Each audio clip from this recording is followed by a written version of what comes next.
you're a former police officer. Do you accept this idea that there's been an overcorrection?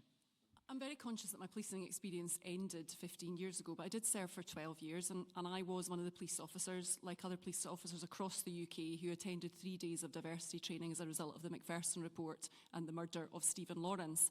And I have to say, I don't find the concept of treating people according to their needs as something disturbing. How I might approach an elderly person or how I might approach somebody with a disability should be different. We should be having that degree of consideration.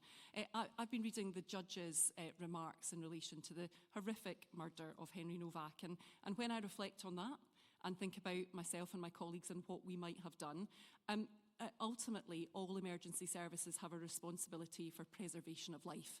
And obviously in the circumstances of Henry Novak's murder, the police officers there failed. But I also think about how they must be feeling now. It's nothing in comparison to Henry Novak's family, but they will live with the consequences of that for the rest of their lives, not just their policing careers. But I think it's important, having read the judge's remarks, was that those police officers came attending a 999 call in relation to a racist attack, and they were presented with 2 individuals who claimed that there'd been a racist attack. Now, what I'd like to think I would have done if I had went along to that incident and saw that the person being accused of that racist attack was lying on the ground, that would make me rethink and reframe my thinking more quickly than those police officers did. But I do think it's important that we expect police officers, and think about a few weeks ago when there was also political criticism of police officers for being seen to violently apprehend the attacker in the synagogue attack, and that therefore the police were overreacting there. I think we need to be really careful in terms of the assessments that we make. I certainly felt that post the Stephen Lawrence murder, it was important that police officers reflected on the behaviours in the communities that they serve.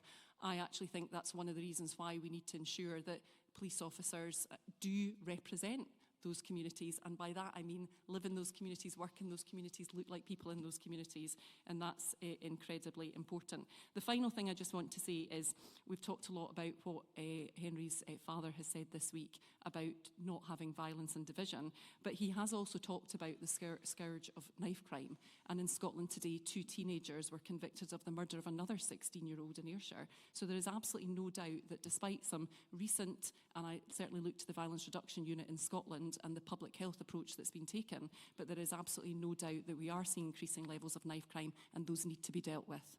I just wanted to pick up, thanks Alex, on Richard's point there in terms of the divisiveness of some of the politics.